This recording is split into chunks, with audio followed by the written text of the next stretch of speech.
Hi hello friends, ಕರುನಾಡ ಪಾಕ ಚಾನಲ್ಗೆ ಸುಸ್ವಾಗತ. ಇನ್ನು ಹೊಸದಾಗಿ ನಮ್ಮ ಚಾನಲ್ ನೋಡ್ತಾ ಇದ್ರೆ ಸಬ್ಸ್ಕ್ರೈಬ್ ಮಾಡಿ, ಪಕ್ಕದಲ್ಲಿರೋ ಬೆಲ್ ಐಕನ್ ಕ್ಲಿಕ್ ಮಾಡಿ. ನಮ್ಮ ಹೊಸ ರೆಸಿಪಿ ನೋಟಿಫಿಕೇಷನ್ ಮೊದಲು ಸಿಗುತ್ತೆ. ಈ ದಿನದ ರೆಸಿಪಿಲಿ ಎಲ್ಲರೂ ಇಷ್ಟಪಟ್ಟು ತಿನ್ನೋಂಥ ರಿಚ್ ಪ್ರೋಟೀನ್ ಇರೋ ಅಂಥ ಸೋಯಾ ಕಟ್ಲೆಟ್ ಯಾವ ಥರ ಮಾಡೋದು ಅಂತ ತಿಳಿಸ್ಕೊಡ್ತೀನಿ. ಸೋಯಾ ಅಂತೂ ಆರೋಗ್ಯಕ್ಕೆ ತುಂಬ ಒಳ್ಳೆಯದು. ಅದೇ ವಡೆ, ಬಜ್ಜಿ, ಬೋಂಡ ತಿಂದು ಬೇಜಾರಾಗಿದ್ದರೆ ಈ ಥರ ಕಟ್ಲೆಟ್ನ ಒಂದು ಸಲ ಟ್ರೈ ಮಾಡಿ ನೋಡಿ. ಮತ್ತೆ ಮತ್ತೆ ಮಾಡ್ತೀರಾ, ಅಷ್ಟೊಂದು ಚೆನ್ನಾಗಿರುತ್ತೆ. ಒಂದು 10 ನಿಮಿಷದಲ್ಲಿ ಈ ಥರ ರುಚಿಕರವಾದ ಕಟ್ಲೆಟ್ನ ಬೇಗ ರೆಡಿ ಮಾಡ್ಕೋಬೋದು. ಒಂದೊಳ್ಳೆ ಈವ್ನಿಂಗ್ ಸ್ನ್ಯಾಕ್ಸ್ ಅಂತಲೇ ಹೇಳ್ಬೋದು. ತುಂಬ ರುಚಿಯಾಗಿರುತ್ತೆ. ಬನ್ನಿ ಯಾವ ಥರ ಮಾಡ್ಕೊಳ್ಳೋದು ಅಂತ ತಿಳಿಸ್ಕೊಡ್ತೀನಿ. ಮೊದಲು ಒಂದು ಪಾತ್ರೆನ ಬಿಸಿಗಿಟ್ಟು ನೀರನ್ನ ಕುದಿಸ್ಕೋಬೇಕಾಗುತ್ತೆ. ನೀರು ಬಿಸಿ ಆದಮೇಲೆ ಸೋಯಾ ಚಂಕ್ಸ್ನೆಲ್ಲ ಸೇರಿಸ್ತಾ ಇದ್ದೀನಿ. 1 ಕಪ್ಪಷ್ಟು ಸೋಯಾ ಚಂಕ್ಸ್ಗಳನ್ನ ಸೇರಿಸ್ತಾ ಇದ್ದೀನಿ. ನಿಮಗೆ ಎಷ್ಟು ಬೇಕಷ್ಟು ನೀವು ಸೇರಿಸ್ಕೋಬೋದು. ಇದು ಸ್ವಲ್ಪ ಬೇಯಬೇಕಾಗುತ್ತೆ.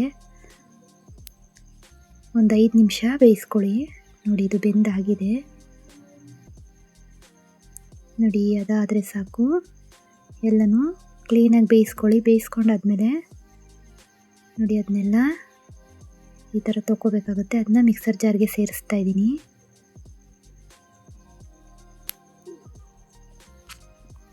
ಇದನ್ನ ಹಾಗೇ ಫೈನ್ ಪೇಸ್ಟ್ ಮಾಡ್ಕೋಬೇಕು. ನೋಡಿ, ಈ ಥರ ರುಬ್ಕೊಳ್ಳಿ. ರುಬ್ಕೊಂಡು ಅದನ್ನೊಂದು ತಟ್ಟೆಗೆ ಸೇರಿಸ್ಕೊತಾ ಇದ್ದೀನಿ.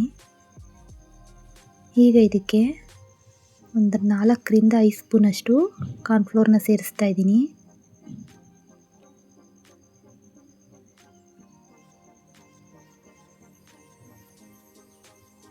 ನಂತರ 1-2 ಸ್ಪೂನಷ್ಟು ಅಕ್ಕಿ ಹಿಟ್ಟನ್ನ ಸೇರಿಸ್ತಾ ಇದ್ದೀನಿ.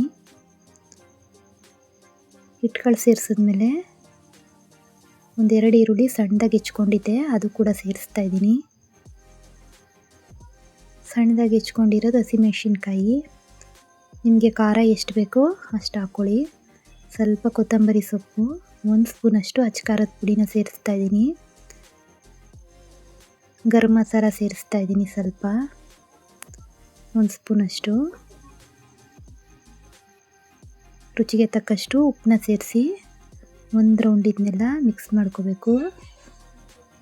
ಅದೆಲ್ಲ ವಡೆ ಹಿಟ್ಟು ಥರ ಗಟ್ಟಿಯಾಗುತ್ತೆ ನೋಡಿ. ಈ ಥರ ಇದನ್ನೆಲ್ಲ ಮಿಕ್ಸ್ ಮಾಡ್ಕೊಳ್ಳಿ.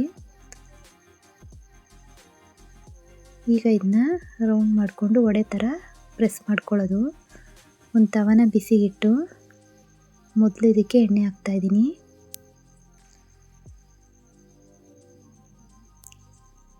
ಎಣ್ಣೆ ಸ್ವಲ್ಪ ಬಿಸಿ ಆಗಬೇಕು.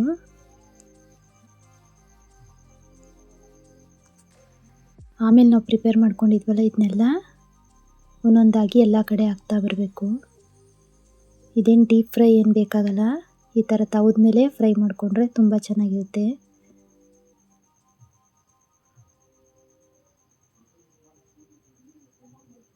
ಮಕ್ಕಳಿಗೆ ಲಂಚ್ ಬಾಕ್ಸ್ ಕೂಡ ಈ ಥರ ಮಾಡಿ ಕಳಿಸ್ಕೊಡ್ಬೋದು. ನೋಡಿ, ಎಲ್ಲನೂ ತವದ ಮೇಲೆ ಹಾಕೋತಾ ಇದ್ದೀನಿ.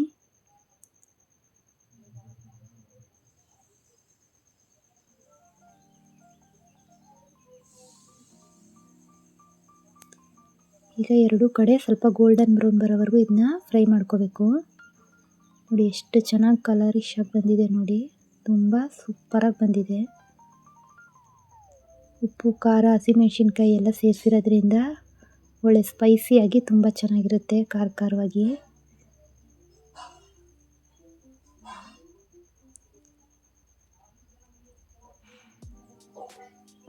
ನೋಡಿ, ಎಲ್ಲನೂ ಕ್ಲೀನಾಗಿ ಈ ಥರ ಎರಡೂ ಕಡೆ ರೋಸ್ಟ್ ಆಗಬೇಕು. ಆ ಥರ ಬೇಯಿಸ್ಕೊಳ್ಳಿ.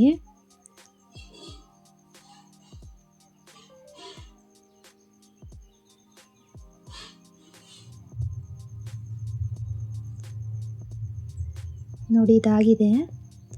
ಇಷ್ಟೇ, ಪಟಾಪಟ್ ಅಂತ ಬೇಗ ರೆಡಿ ಮಾಡ್ಕೋಬೋದು. ಬಿಸಿ ಇದ್ದಾಗಲೇ ಸರ್ವ್ ಮಾಡಿದ್ರೆ ಎಲ್ಲರಿಗೂ ಇಷ್ಟ ಆಗುತ್ತೆ. ತುಂಬ ಬೇಗ ಪ್ರಿಪೇರ್ ಮಾಡ್ಕೋಬೋದು. ಟೊಮೊಟೊ ಸಾಸು, ಚಿಲ್ಲಿ ಸಾಸು, ಯಾವುದ್ರ ಜೊತೆನಾದ್ರು ಚಟ್ನಿಗಳು, ಯಾವುದ್ರ ಜೊತೆನಾದ್ರು ಗುಡ್ ಕಾಂಬಿನೇಷನ್ ಅಂತಲೇ ಹೇಳ್ಬೋದು. ತುಂಬ ರುಚಿಕರವಾದ ಸೋಯಾ ಕಟ್ಲೆಟು ಎಷ್ಟು ಚೆನ್ನಾಗಿದೆ ನೋಡಿ. ನಮ್ಮ ಈ ರೆಸಿಪಿ ನಿಮಗೆ ಇಷ್ಟ ಆಗಿದೆ ಅಂತ ತಿಳ್ಕೊತೀನಿ. ಇಷ್ಟ ಆದರೆ ಲೈಕ್ ಮಾಡಿ, ಶೇರ್ ಮಾಡಿ, ಕಮೆಂಟ್ ಮಾಡಿ.